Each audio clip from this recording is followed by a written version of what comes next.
dan hal-hal yang terkait dengannya insyaallah ta'ala. Karena seperti yang saya bilang tadi, kalau kita lewati sekarang, maka lama lagi baru kita akan lewati. Itu pun kalau kita ganti kitab, baru lewati fikih safar. Maka kita manfaatkan kesempatan untuk membahas seputar safar, mumpung disebutkan. Kita baca dulu apa yang diucapkan oleh penulis, baru kita akan sebutkan satu persatu masalah yang disebutkan oleh ulama fikih terkait dengan safar. Kata beliau rahimahullahu ta'ala, faslun, pasal, wa yajuzu lil musafir qasrus salati rubaiyati bi arba'ati syara'id. Boleh bagi musafir untuk mengqasar salat yang 4 rakaat. Berarti zuhur, asar, isya. Kan hanya itu yang 4 rakaat. Boleh bagi musafir untuk mengqasar salat yang 4 rakaat. Bi arba'ati syara'id, dengan 4 syarat. Ayyakuna safaruhu fi ghairi ma'siyah. Harus safarnya safar taat atau mubah, bukan safar maksiat. Wa antakuna masafatuhu 16 farsakhon. Jarak tempuhnya itu adalah 16 farsakh. Nanti kita akan jelaskan berapa itu. Jarak tempuhnya adalah 16 farsakh. Ini hitungan dulu, kalau sekarang kita pakai kilometer. Tapi nanti kita akan jelaskan berapa itu 16 farsakh. Insyaallah. Wa ayyakuna muaddiyan lis-shalah. Dia sholatnya sholat adaan, bukan kodoan. Bukan yang dia kodo. Artinya kalau ada orang, dia musafir, kemudian dia ketiduran, dia terbangun saat mukim. Sholat apa dia? Apakah sholat safar atau sholat mukim? Kan ini sudah sampai. Atau sebaliknya. Dia lupa sholat waktu mukim. Langsung dia safar. Kan kodok jadinya. Sekarang yang harus dia lakukan sholat mukim atau sholat safar? Nah, itu pertanyaan akan terjawab nanti di pembahasan. Jadi harus dia adaan. Itu yang dijamak qasar. Terus wa'iyan wal qasra ma'al ihram. Dia niatkan qasar bersama ihram. Artinya kalau dia mau pergi haji, dia niatkan. Bisa begitu maknanya, dan bisa makna yang kedua ma'al ihram di sini maksudnya ma'a takbiratul ihram, dan itu yang cocok. Dia niatkan qasar saat takbiratul ihram. Iya, saat takbir dia niatnya jamak qasar. Iya. Nanti ada masalah, apakah boleh kita gantung saja niatnya ke imam? Maksudnya nanti kadang ada kejadian, kita masuk di masjid. Masjid ini gabung orang sholat, ada musafir, ada mukim. Bisa saja itu imamnya mukim dan bisa saja imamnya musafir. Kita niatnya apa? Boleh nggak kita gantung niat kita ke imam? Nah, itu terkait dengan masalah ini nanti. Jadi intinya kata beliau harus ada niat saat takbiratul ihram untuk jama' atau tidak. Terus beliau katakan, wa yajuzu lil musafir ayyajma' bainad dhuhr wal asr wal maghrib wal isya fi waqtin ayyihima syaa. Boleh bagi musafir untuk jama' antara dhuhr, asar, kemudian maghrib, isya di waktu manapun dari 2 waktu yang dia mau. Artinya kalau dia mau jama' dhuhr, asar, Boleh dia jamak di waktu duhur dan boleh dia jamak di waktu asar. Kalau di waktu duhur namanya nanti jamak takdim, kalau di waktu asar namanya nanti jamak apa? Takhir. Demikian pula maghrib isya. Boleh dia jamak di maghrib, boleh dia jamak di isya. Yang mana saja dia inginkan.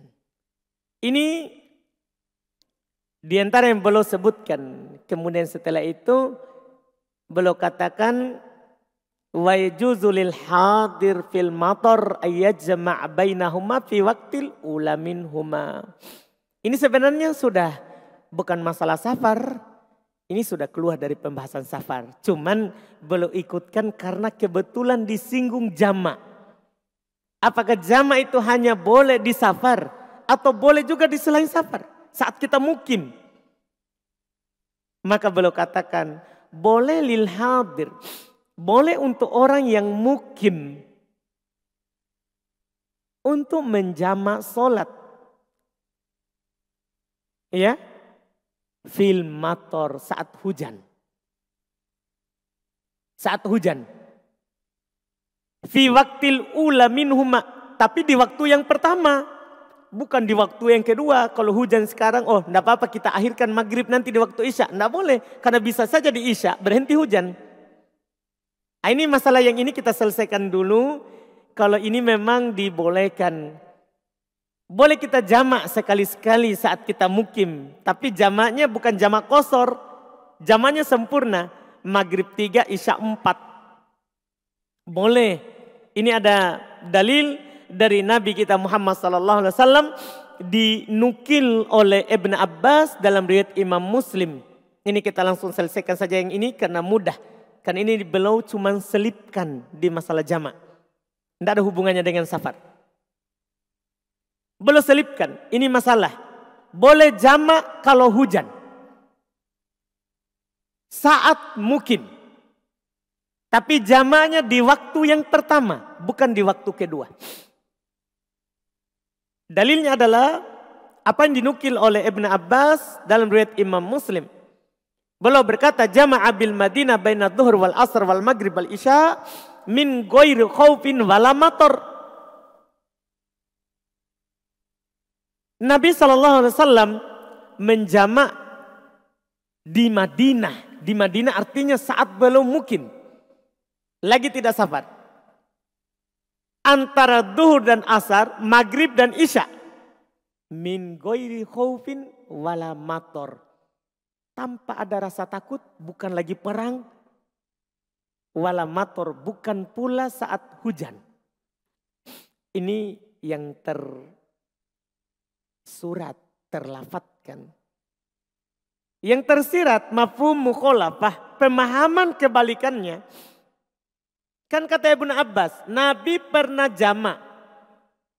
Tidak ada hujan, tidak ada rasa takut. Pernah jamak. Berarti kalau ada rasa takut atau ada hujan, boleh kita jamak. Pemahaman kebalikan namanya itu. Dan boleh kita jamak tanpa hujan. Tapi ingat sekali-sekali, bukan kebiasaan. Bukan kebiasaan. Boleh karena Nabi melakukannya tanpa hujan, tanpa rasa takut. Pemahaman kita yang boleh lagi adalah tentunya kalau lagi ada hujan atau lagi ada rasa takut. Boleh. Misalnya hujan deras. Ini sholat maghrib tadi hujan. Boleh kita langsung sholat isya. Setelah salam, qomat untuk sholat isya. Untuk sholat isya. Iya, dibolehkan. Itu disebutkan oleh para ulama kita. Dan ini dilakukan oleh Nabi SAW. Ini masalah jamak. Sekarang kita masuk di safar. Pembahasan kita sekarang. Iya, pembahasan tentang safar. Pertama, apa makna safar? Apa pengertian safar?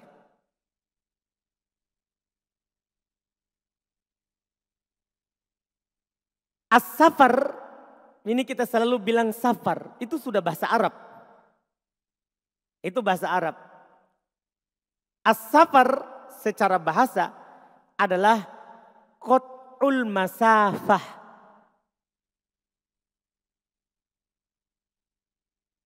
Menempuh perjalanan. Itu secara bahasa. Kalau ditanya, saya mau safar dulu, artinya saya mau melakukan perjalanan. Itu artinya secara bahasa.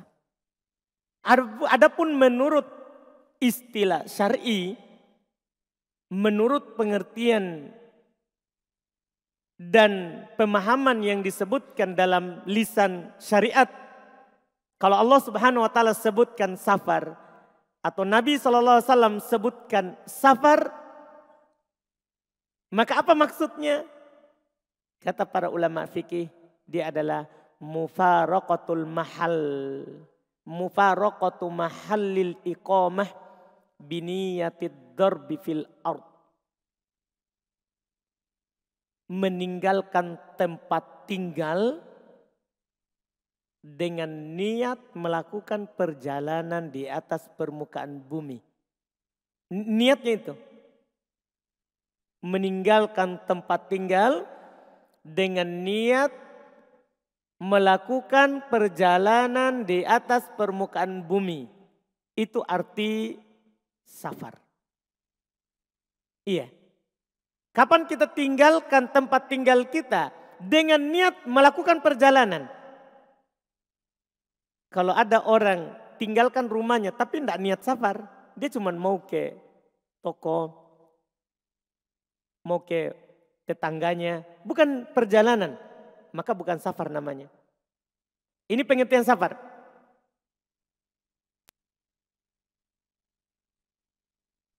Kemudian dalam safar banyak hal, banyak hukum yang terkait dengannya. Banyak hukum yang terkait dengannya. Di antaranya terkait dengan masalah sholat. Masalah yang pertama, disyariatkan qasar bagi musafir. Ini hukum bolehnya seorang musafir melakukan sholat dengan cara qasar berdasarkan dalil Quran. Demikian pula sunnah hadits Nabi SAW serta kesepakatan para ulama rahimahumullah. Adapun dalil dari Quran, Allah Subhanahu wa taala berfirman dalam surat An-Nisa ayat 101, wa idza darabtum fil ardi falaisa 'alaikum junahun an taqsuru minas sholati. Kata Allah, wa idza darabtum fil ard. Apabila kalian melakukan perjalanan di atas permukaan bumi, maka tidak ada dosa bagi kalian untuk mengqasar salat. Dipahami ini? Untuk mengqasar min as-salat. Pakai min. Min ini bermakna at-tab'id, sebahagian. Karena bukan seluruh salat mau diqasar. Untuk mengqasar sebahagian salat. Yang kita akan jelaskan nanti salat apa saja. Iya. Ini kata Allah Subhanahu wa taala di dalam Al-Qur'an. Demikian pula Nabi kita Muhammad sallallahu alaihi wasallam, hadits sangat banyak sekali terkait dengan bolehnya jamak qasar ketika safar. Kita sebutkan di antaranya, pertama ada hadits yang diriwayatkan oleh Imam Al-Bukhari nomor 1107 dan Imam Muslim nomor 705 dari Abdullah ibn Abbas radhiyallahu taala anhuma Beliau berkata, "Kana Rasulullah sallallahu alaihi wasallam yajma'u fis safari baina salati dhuhri wal asri. Idza kana 'ala dhahri sayrin wa yajma'u bainal maghribi wal isya." Kata Ibn Abbas, adalah Nabi, pakainya kana, menunjukkan apa? Al-istimror, biasa. Adalah Nabi SAW biasa menjamak dalam safar antara sholat duhur dan asar kalau belum lagi melakukan perjalanan, dan menjamak antara maghrib dan isya. Ini hadis dalil pertama. Dalil kedua ada hadis juga riwayat Imam Al-Bukhari nomor 1102 dan riwayat Imam Muslim 689 dari Abdullah ibn Umar dari Abdullah ibn Umar radhiyallahu taala anhuma, beliau berkata, "Sahibtu Rasulullah sallallahu alaihi wasallam fakana la yazidu fis safari ala rakaataini wa Abu Bakar wa Umar wa Utsman kadzalik." Masyaallah. Saya pernah menemani Nabi SAW dalam safar, maka beliau tidak pernah menambah dalam safar melebihi 2 rakaat. Juga saya bersama Abu Bakar, juga bersama Umar, juga bersama Utsman. Kenapa tidak disebutkan Ali? Karena Ali kita tahu bersama, beliau sudah tidak di Madinah lagi. Sementara Ibnu Umar kan di Madinah tinggalnya. Jangan sampai ada mengatakan, wah ini tidak mau menyebutkan Ali. Nah memang beliau tidak temani Ali. Karena Ali pemerintahannya pindah ke mana? Ke Kufah. Karena itu buah dari Umar radhiyallahu ta'ala. Ketika masanya Umar, banyak negeri Ajam, luar daripada negeri Arab, ditaklukkan.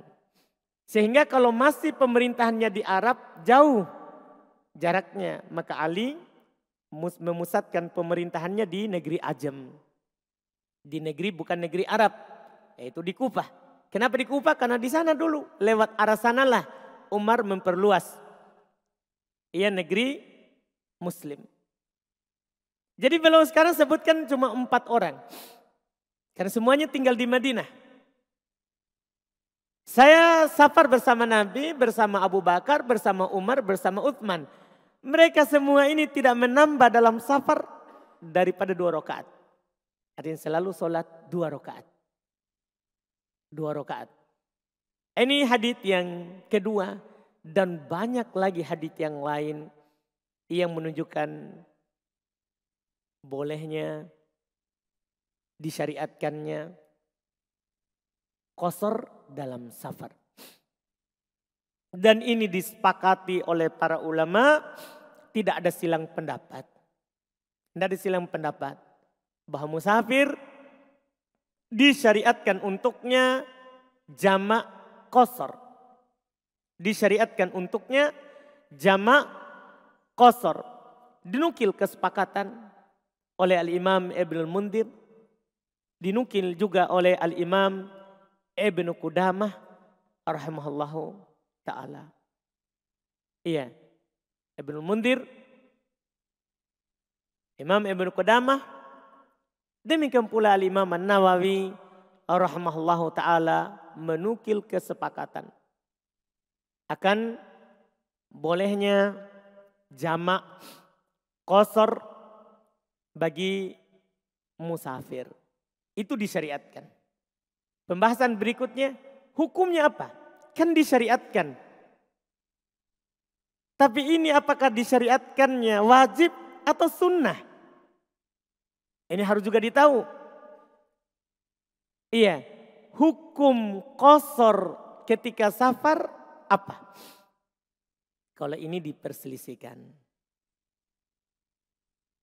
Di antara para ulama seperti Abu Hanifah dan satu riwayat dari Imam Malik serta Imam Ahmad. Mereka berpendapat jamak qashar ketika safar itu wajib. Artinya kalau kita tidak jamak qashar berdosa. Kalau kita safar. Nah, ini buah dari pendapat ini. Mereka katakan wajib. Ini pendapat Imam Abu Hanifah. Dan satu riwayat, karena punya riwayat yang lain. Satu riwayat dari Imam Malik, serta satu riwayat dari Imam Ahmad. Ini juga perkataan wajib ini diriwayatkan dari sebagian sahabat. Mereka sebutkan ini pendapat dari Umar ibn Khattab. Ini juga pendapat dari Ali ibn Abi Thalib. Ini pendapat dari Ibnu Umar. Ini pendapat dari Jabir bin Abdullah. Ini pendapat dari Ibn Abbas. Mereka berdalil tentunya dengan dalil. Karena ini mereka ucapkan tentunya ada dalilnya. Untuk kita tahu dalil mereka adalah hadits riwayat Imam Al-Bukhari dalam sahihnya nomor 350 dan Imam Muslim nomor 685 dari Aisyah radhiyallahu taala anha. Dia berkata, furidatis sholatu rok'atain fil hadar was safar. Diwajibkan sholat pada awalnya 2 rakaat. Ketika mukim dan safar. Itu awalnya. Sholat diwajibkan 2 rakaat saat mukim dan saat safar. Fa'aqarrat sholatus safar wazida fil hadar. Kata Aisyah. Maka itu ditetapkan di sholat safar. Dibiarkan seperti itu 2 rakaat saat safar. Dan ditambah di saat mukim. Paham kan? Awal hadisnya pahami. Furidot. Diwajibkan, difardukan. Itu pendalilan mereka. Aisyah berkata diwajibkan. Ini dalil pertama. Dalil kedua di antara mereka sebutkan adalah hadits riwayat Imam Al-Bukhari dalam sahihnya nomor 1084 dan juga Imam Muslim nomor 695 datang dari perkataan Ibnu Mas'ud. Antum lihat sebentar pendalilannya. Dinukil bahwasannya Ibnu Mas'ud tatkala belum melihat Utsman radhiyallahu taala anhu salat di Mina sempurna. Kan kita tahu bersama kan bahwa Nabi SAW di musim haji tanggal 8 ke Mina. Maka Nabi sholat zuhur 2 rakaat, asar 2 rakaat, tapi pada waktunya. Belum jamak, pada waktunya 2 rakaat. Itu di Mina, itu kalau pertama keluar ke Mina. Tapi ketika kembali dari tentunya, kan dari Mina ke Arafah. Arafah 2 rakaat, zuhur asar. Kemudian keluar dari Arafah setelah maghrib di Muzdalifah. Sholat maghrib isya jamak, takhir. Kembali lagi ke Mina kan setelah itu. Jadi Nabi melakukan sholat jamak qashar, sholat qashar. Utsman dinukil dia sholat sempurna. Maka apa yang terjadi dinukil? Istarja'a lamma atamma Utsman. Dia mengucapkan inna lillahi wa inna ilaihi roji'un. Tatkala Utsman sholat 4 rakaat. Ini ucapan inna lillahi. Antum tahu maknanya kan? Ini bukan perkara sunnah yang ditinggalkan, tapi perkara apa? Wajib. Karena ketika belum menyaksikan hal itu, maka belum mengucapkan inna lillahi wa inna ilaihi raji'un. Ini berarti perkara besar. Kalau perkara sunnah, tidak sampai seperti itu. Ini dalil dari pendapat yang pertama. Mereka katakan wajib. Pendapat yang kedua, mereka berpendapat jamak qasar hukumnya ketika safar boleh, bukan wajib. Saya ulangi, pendapat yang kedua, kan tadi pendapat pertama wajib. Pendapat yang kedua, jamak qasar saat safar itu hukumnya boleh. Artinya boleh sholat jamak qasar, boleh sholat sempurna. Hukumnya boleh, tidak wajib. Ini mereka katakan bersamaan dengan itu wal qasru afdol. Hanya saja kalau qasar lebih utama. Boleh dia sholat jamak qasar, boleh dia sholat sempurna. Boleh, tapi yang lebih utama qasar. Apa dalil mereka dan siapa yang berpendapat ini? Antum tahu ini adalah pendapat mayoritas ulama. Ini pendapat kebanyakan dari ulama fikih. Kata Imam An-Nawawi rahimallahu taala huwa madhabu aktsaril ulama. Dia adalah madhab mayoritas ulama. Wa huwa qaulu jam'un minas sahabah. Rawahul Baihaqi an Salman fitnah asyara minas sahabah.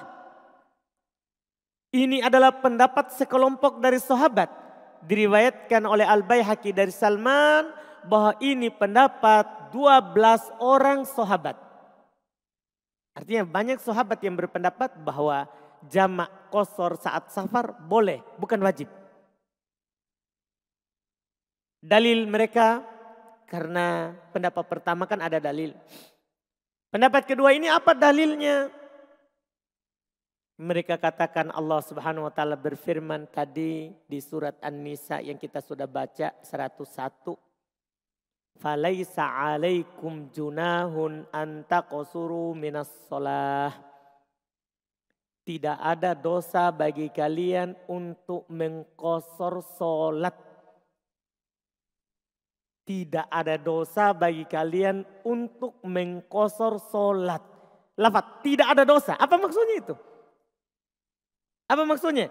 Kan dibilang tidak dosa. Berarti siapa yang bisa pahami? Kan Allah katakan dalam Quran tadi. Awal ayat dikatakan wa idza darabtum fil ardi falaisa 'alaikum junahun an taqsuru minas shalah. Apabila kalian melakukan perjalanan di atas permukaan bumi, maka tidak ada dosa bagi kalian untuk mengqasar salat. Apa antum bisa pahami? Berarti boleh, kan tidak dosa kalau kalian qasar. Berarti hukumnya apa? Boleh, paham pemahamannya? Jadi mayoritas memahami ini ayat. Tidak ada dosa, berarti mubah. Boleh. Kata Imam Syafi'i yang dikatakan oleh saudara kita tadi itu sama dengan semakna dengan kata Imam Syafi'i. Berkata Imam Syafi'i rahmallahu ta'ala terkait dengan ayat tadi. Wala yusta'malu raf'ul janah. Wala yusta'malu raf'ul junah illa fil mubah. Perhatikan perkataan Imam Syafi'i. Tidak dipakai kata tidak dosa. Tidak dipakai itu kata kecuali pada perkara yang mubah. Dipahami ini? Tidak digunakan kata raf'ul junah, diangkat dosa. Tidak mengapa. Kecuali pada lafaz yang mubah. Kecuali pada lafaz yang mubah. Adapun perkataan Aisyah radhiyallahu taala an tadi diwajibkan sholat 2 rakaat. 2 rakaat di hadir dan safar. Di mukim dan safar. Kemudian ditetapkan di safar dan ditambah di hador. Ini kan menceritakan awal pensyariatan solat. Awal pensyariatan solat itu 2 rakaat. Itu yang diwajibkan. Setelah itu kewajiban itu dihapus. Saat mukim 4 ditambah. Ditambah duhur jadi 4, asar jadi 4, isya jadi 4. Maghrib jadi 3. Kemudian itu tetap saat safar. Ini hanya mengabarkan awal kewajiban. Bukan menunjukkan saat safar wajib. Mungkin bisa dipahami? Ini dikabarkan oleh Aisyah awal kewajiban sholat 22. Setelah itu dihapus itu kewajiban. Dan ditambah. Hanya saja di safar tetap 22. Tetap 22. Kecuali maghrib. Nanti akan datang dalilnya. 2 pendapat ini. Walaupun kita katakan sama-sama dalilnya kuat. Cuman pendapat yang kedua itu lebih bagus. Lebih bagus. Karena mereka bilang mubah. Tapi lebih utama jamak qashar. Paham kan? Ketika ada orang sholat sempurna, tidak dosa. Tapi dia menyelisih yang utama. Itu saja kita katakan. Karena Nabi SAW bersabda, Innallaha yuhibbu ayyu'ta rukhsahu. Sesungguhnya Allah Subhanahu wa taala itu senang kalau dilakukan keringanannya. Jadi kan Allah cinta. Berarti ini hukumnya apa? Lebih utama. Itu pendapat yang paling kuat. Allah senang kalau kita ambil keringanan. Boleh kita sempurna. Tapi kalau kita jamak qashar, Allah cinta itu. Allah suka itu. Kan tidak dikatakan wajib kalau dibilang Allah senang. Allah suka untuk dilakukan. Ini pendapat.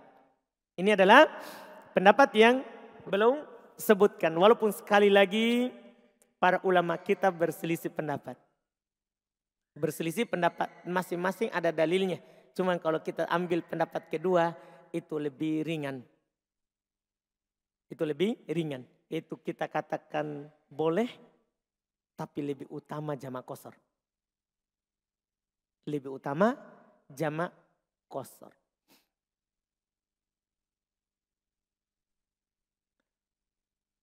Kemudian masalah berikutnya. Salat apa yang diqashar? Salat apa yang diqashar? Yang tadi kan hukumnya jamak qashar boleh. Itu salat apa? Yang boleh tadi di jamak qashar.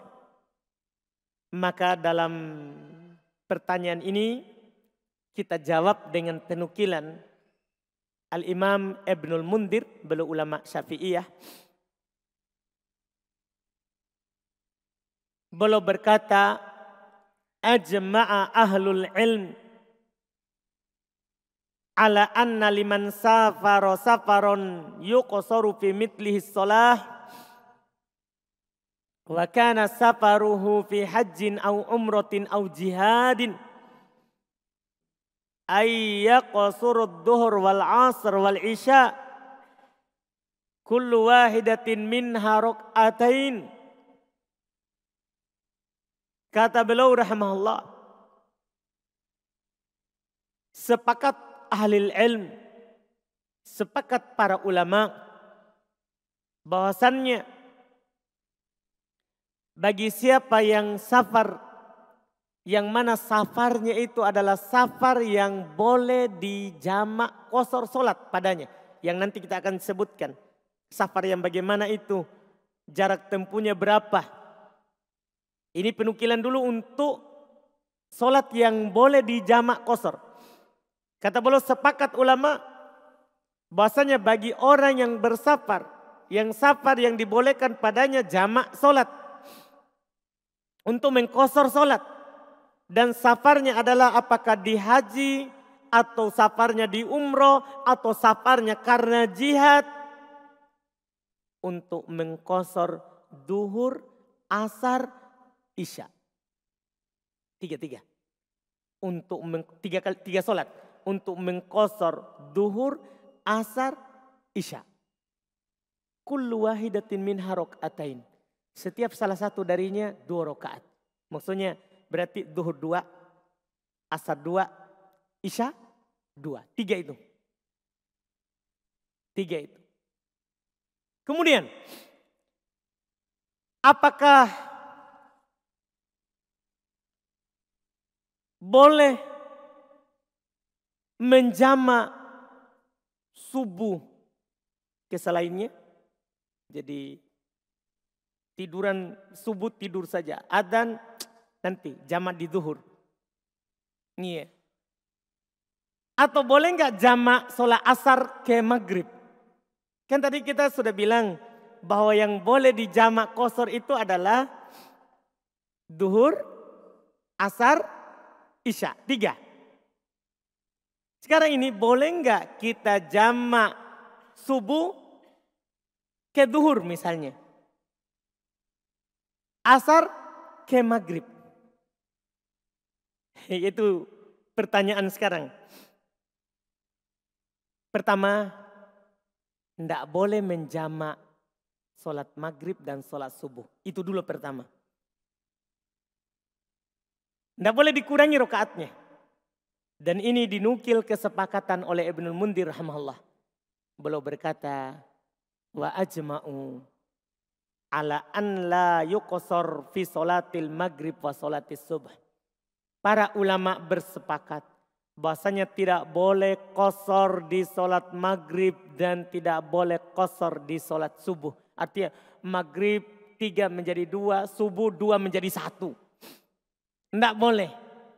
Terus kata Ibnul Mundhir rahimahullah, iya, wa ajma'al muslimun. Ini penukilan yang lebih besar lagi. Karena biasanya para ulama itu bilang sepakat para ulama. Kalau ini menunjukkan bahwa ini kesepakatan dimaklumi. Wa ajma'al muslimun annahu laisa li musafirin wala maridin wala fi halil matar ayyajma' bainas subuhi wad duhur wala bainal asr wal maghrib wala bainal isya was subuh. Kata beliau, sepakat kaum muslimin. Kaum muslimin yang bersepakat. Dari ulama dan awamnya. Sepakat kaum muslimin bahwasannya tidak boleh bagi musafir. Tidak boleh pula bagi orang yang sedang sakit. Tidak boleh pula bagi orang yang sedang dalam keadaan hujan. Untuk menjamak antara subuh dan duhur. Tidak boleh pula menjamak antara asar dan maghrib. Tidak boleh pula menjamak antara isya dan subuh. Sholat isya ya. Masuk waktu isya dia musafir. Nanti aja diakhirkan subuh. 2 rakaat sholat isya. Kemudian 2 rakaat sholat subuh. Hematkan di akhir saja. Iya. Tidak boleh kata beliau rahimahullah. Dan beliau jelaskan. Wa innamal jam'u baina sholatai duhur wal asr. Wa baina sholatal maghrib wal isya. Iya. Tiada lain yang boleh dijamak itu antara 2 sholat duhur dan asar. Maghrib dan isya. Itu yang boleh. Dan beliau tegaskan sholatain nahar. 2 sholat yang dilakukan di siang hari. Ini hikmah jamaknya karena sama waktunya. 2 sholat yang dilakukan di siang hari, duhur asar. Wa sholatain lail, 2 sholat yang dilakukan di malam hari. Apa itu? Apa itu di malam hari? Maghrib isya. Kan subuh bukan di malam. Bukan di siang. Tapi dia di awal siang. Bukan di malam. Karena kalau terbit fajar bukan lagi malam. Dipahami ini? Ini yang belum katakan. Li'anna sholataini minhuma mustarikan fil waqti lil musafir wa sahibil udhur. Kata Al-Imam Ibn Abdul Bar. Karena 2 sholat tadi itu berserikat pada satu waktu. Bagi musafir dan orang yang memiliki udhur. bagi orang yang memiliki udzur. Iya, terus beliau tegaskan wa ajma'u annas subha la yujma' ma' ghairiha abadan fi halin minal ahwal. Sepakat para ulama, kata Ibn Abdul Bar, bahwasannya sholat subuh tidak dijamak bersama selainnya selama-lamanya di keadaan apapun. Perhatikan itu, selama-lamanya di keadaan apapun. Antum mau safar, takut, sakit, hujan, banjir, lumpur. Semuanya tidak boleh jamak sholat subuh ke sholat lain. Itu kata beliau. Ini juga yang dikatakan oleh Al-Imam An-Nawawi rahimahullah. Kata beliau, wala yajuzu jam'us subuh ila ghairiha. Jadi bukan hanya Ibn Abdul Bar. Jangan sampai ada orang yang ta'assub. Ibn Abdul Bar kan Maliki. Nah, orang Syafi'i juga menukil kesepakatan. Al-Imam Nawawi rahimahullah ta'ala berkata, wala yajuzu jam'us subuh ila ghairiha walal maghrib ila al-asri bil ijma'. Tidak boleh menjamak subuh tidak boleh menjamak sholat subuh kepada selainnya. Tidak boleh pula menjamak maghrib ke asar. Artinya kita langsung gabungkan kan sholat asar, setelah sholat asar langsung maghrib dikedepankan. Tidak boleh. Bil ijma, kata beliau berdasarkan kesepakatan. Ini juga yang dinukil oleh Ibnu Qudamah, ulama Hanabilah. Semuanya menukil kesepakatan. Ini yang baru kita bisa ambil. Berarti perjalanan kita masih panjang. Antum harus bersabar masalah safar. Dan kita belum habis memang masalah yang disebutkan oleh penulis. Insya Allah kita lanjut di pertemuan yang akan datang. Ana harap antum tidak bertanya tentang safar dulu. Paham kan? Karena kita baru awal. Dan sampai sebentar naik. Berapa jarak safar? Apakah kita kalar safar? Jangan, belum. Iya, itu belum. Alhamdulillah, nanti kita akan sebutkan insyaAllah. Kita adzan dulu, baru kita masuk di tanya jawab.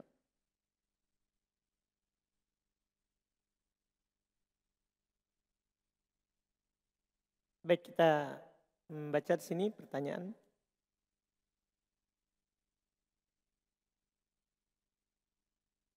Pertanyaan pertama.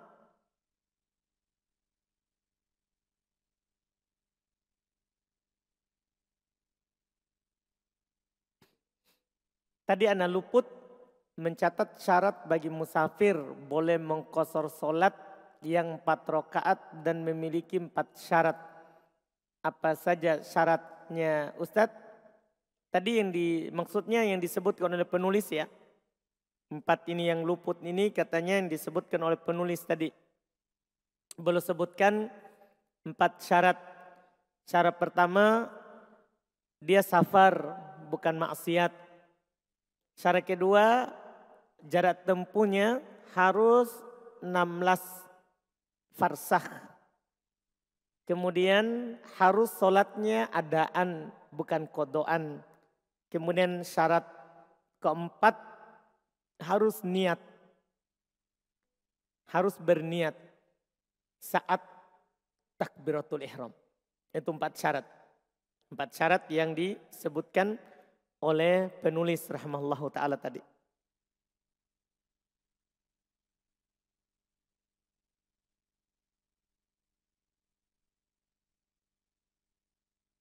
Apakah bayi yang meninggal dalam kandungan di umur 5 bulan itu dimandikan dan dikafani dan dikuburkan seperti manusia pada umumnya? Yang umur 5 bulan berarti kan sudah ditiup ruh. Sudah ditiup ruh. Dan kalau ditiup ruh artinya manusia. Itu sudah jadi manusia. Karena bayi sebagaimana yang kita maklumi dari hadits Abdullah ibn Mas'ud. Ketika dia berumur 3 kali 40 hari. Artinya 4 bulan. Akan datang kepadanya malaikat. untuk meniupkan ruh kepadanya, ditulis rezekinya, ajalnya, bahagia atau sengsara. Itu kan di umur 4 bulan. Tapi 5 bulan kan sudah jadi manusia. Kalau dia jadi manusia, berarti diperlakukan seperti manusia secara umum. Diperlakukan seperti manusia secara umum. Itu hukum asalnya. Dikafani, dikuburkan seperti manusia secara umum. Dimandikan, disolati, seperti biasa. Kan dia sudah diletakkan untuknya manusia, orang. Karena sudah ditiup, ruh sudah berbentuk. Wallahu a'lam.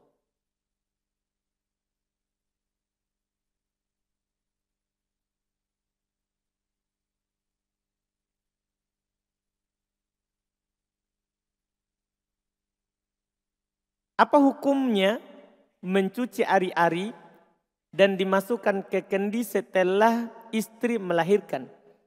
Hukumnya tidak ada.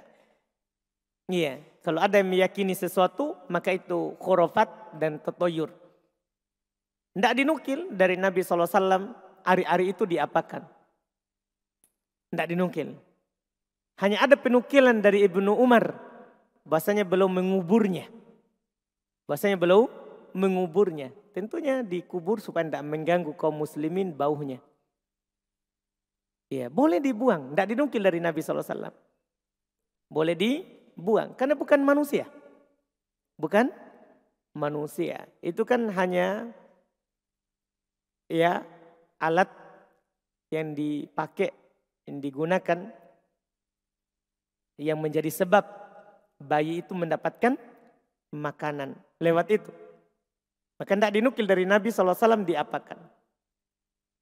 Ya, kalau ada keyakinan lain dalam masalah ini maka itu hanya khurafat dan tatoyur.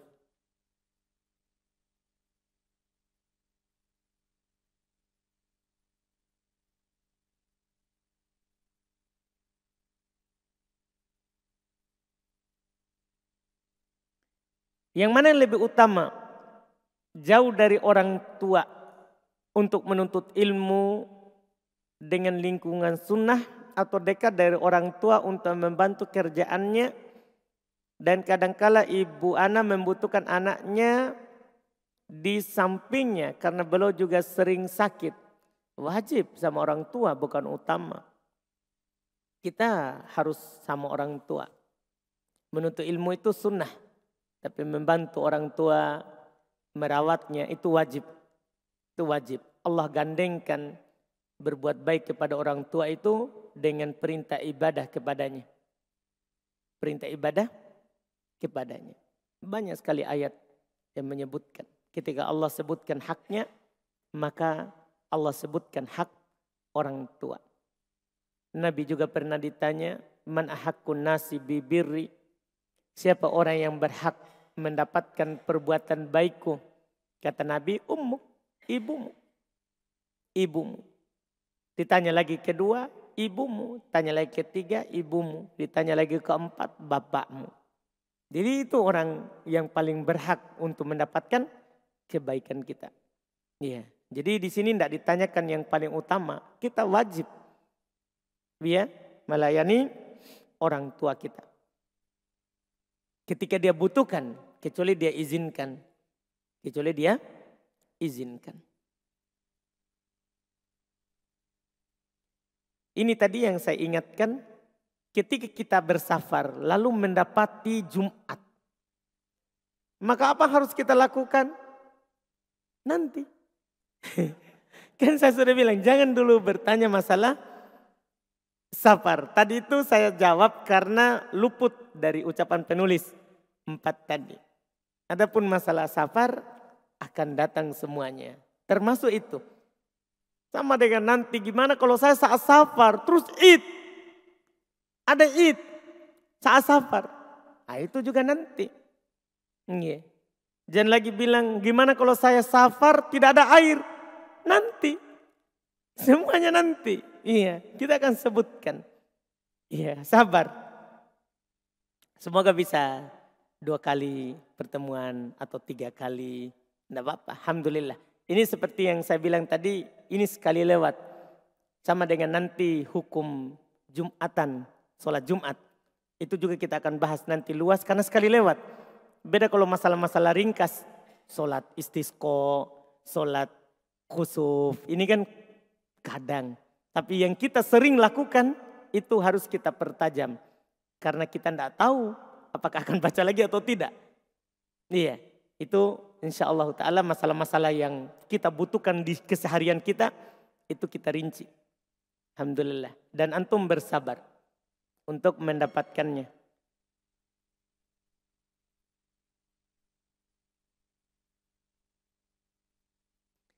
Apa Ustaz? Seorang penuntut ilmu yang bersafar dalam rangka menuntut ilmu dan dia tidak menentukan kapan dia kembali. Sama. Nih, ini kan safar nanti. Orang safar tapi dia tidak tahu kapan dia pulang. Nanti.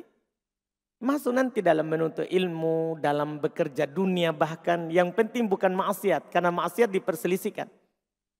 Iya, nanti.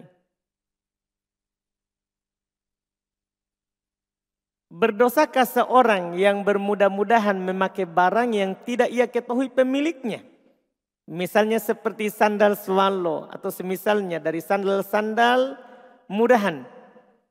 Jika berdosa apakah sama dosanya dengan mencuri? Ya tergantung ya. Kalau tidak diketahui pemiliknya, tetapi kita tahu ada pemiliknya di dalam masjid, berdosa. Itu namanya gosop, merampok, mencuri, berdosa tanpa izinnya. Karena kita pakai punya orang tanpa izin. Paham kan? Kalau kita tahu ini ada orangnya tapi dalam masjid. Orangnya ada tapi tidak tahu siapa. Berdosa kita pakai tanpa izinnya. Tidak boleh. Lebih baik pakai kaki sendiri tanpa pakai sandal. Daripada pakai sandal tanpa ditahu oleh orangnya. Tanpa diizinkan.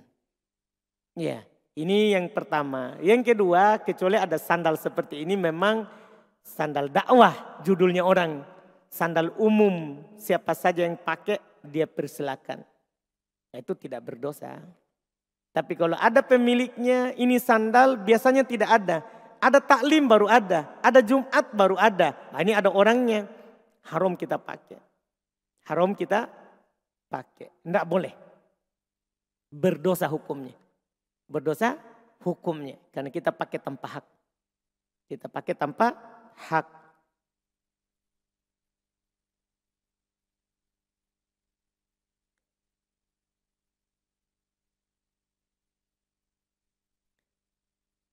Hukum ketika sholat bersuara keras orang yang di samping. Misalnya samping kita, dia suaranya didengar oleh kita. Apa hukumnya? Iya.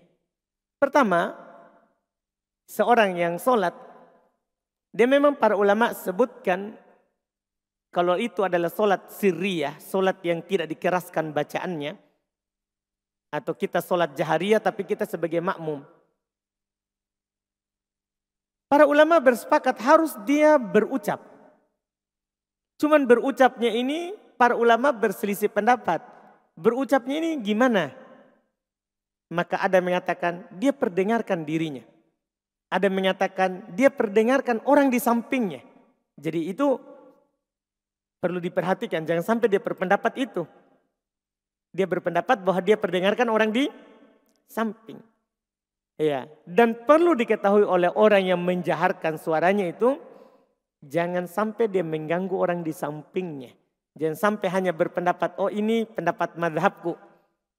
Terus dia berkeras seperti itu walaupun mengganggu tetangga. Tidak boleh menjaharkan sholat, menjaharkan suara itu sunnah. Walaupun diperselisihkan bagaimana itu kadar jahar. Menjaharkan itu sunnah. Yang paling wajib adalah menggerakkan lisan. Lisan, lidah, bibir, digerakkan. Nabi bergerak jenggotnya. Artinya itu yang paling wajib. Itu kadarnya. Kadarnya. Adapun kita jaharkan, dilihat. Kalau mengganggu tetangga, tidak boleh. Kalau mengganggu samping, membuat tashwish, membuat orang sebelah kita tidak tahu lagi apa yang dia baca. Tadinya dia sudah waladolin, tapi kita iyyaka na'budu, akhirnya kembali lagi ke iyyaka na'budu. Kan tidak boleh begitu. Tidak boleh kita begitu. Jelas masalah merapatkan soft saja, Nabi katakan lemah lembut kepada saudaranya di sampingnya. Demikian pula yang lain. Tidak boleh kita mengganggu orang. La doror wala diror. Tidak boleh membahayakan diri sendiri. Tidak boleh membahayakan orang lain. Kalau kita tidak berbahaya, tapi orang lain akan berbahaya. Tidak boleh. Tidak dibolehkan. Iya. Karena juga Nabi SAW katakan dalam hadits Anas. La yu'minu ahadukum hatta yuhibba li akhihi ma yuhibbu li nafsih.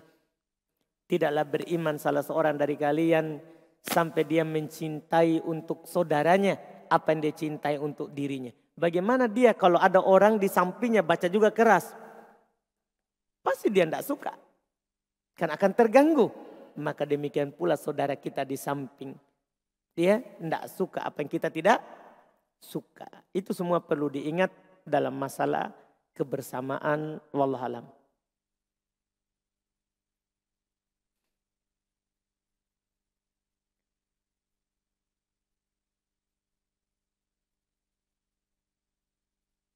Ini juga sama tentang safar. Izin bertanya Ustadz, apakah safar tanpa mahram dengan niat menuntut ilmu agama itu termasuk dalam orang-orang yang dibolehkan qasar solat karena safar? Ini safar maksiat. Kan safar tanpa mahram safar maksiat. Karena Nabi katakan tidak halal safar tanpa mahram. Ini sabar. Apa hukum safar maksiat? Boleh nggak qasar solat? Akan dijawab nanti. Iya, akan dijawab nanti.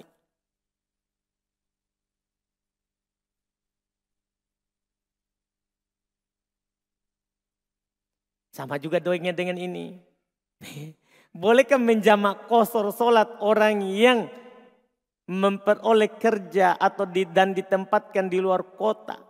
Kontrak kerja selama setahun. Nanti. Sabar. Alhamdulillah berkurang.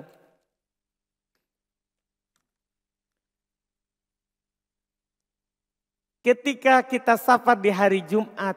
Sama. Apakah gugur kewajiban Jumat? Nanti. Sabar.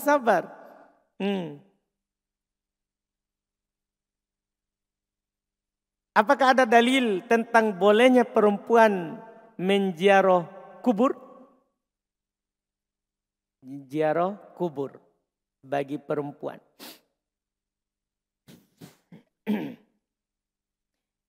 Ziarah kubur. Kalau mengikuti jenazah ada dalil riwayat Imam Bukhari Muslim dari Ummu Atiyah. Kata beliau, nuhina anittiba'il janaiz walam yu'zam alaina. Kami dilarang untuk mengikuti jenazah, mengantar jenazah, tapi tidak ditekan larangannya. Artinya tidak diharamkan. Pelarangan tapi pelarangan yang makruh. Itu mengikuti. Kalau ziarah, para ulama berselisih pendapat. Karena ada hadits Nabi SAW katakan, la'anallah zawarat al-kubur. Allah melaknat para perempuan yang suka ziarah kubur. Cuma hadis ini diperselisihkan oleh para ulama akan sahih dan dhaifnya. Tapi walaupun sahih, para ulama yang menyatakan boleh ini dengan lafaz zawarat, bentuk mubalaghah yang sering. Yang sering. Adapun sekali-sekali boleh. Dan ada ulama juga yang berpendapat haram seperti Syekhul Islam Ibnu Taimiyah berpendapat haram perempuan ziarah kubur.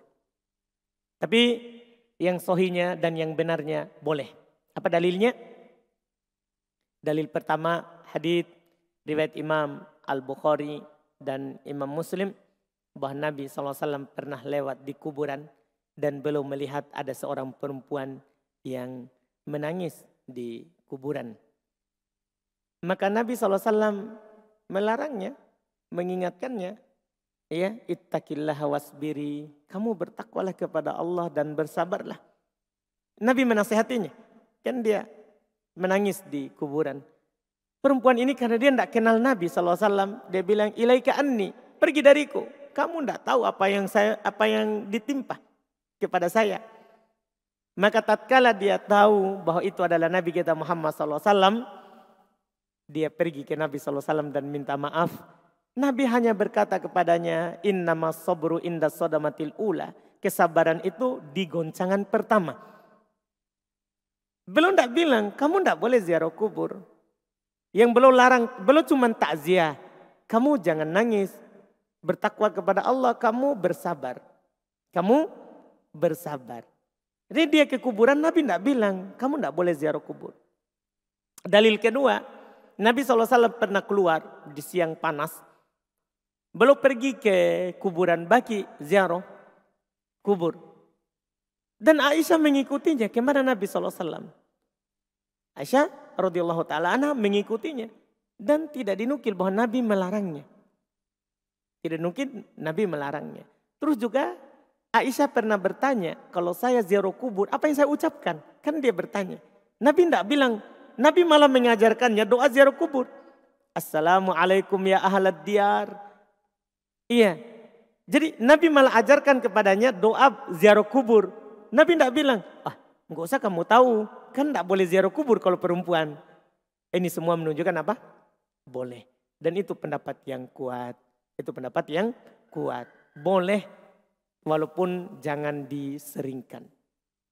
Jangan diseringkan.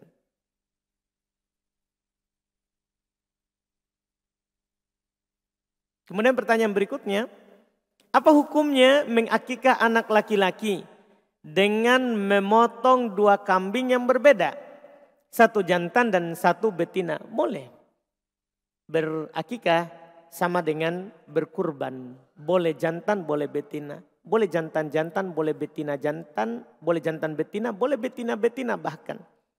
Sama dengan kurban. Sama dengan kurban hukumnya.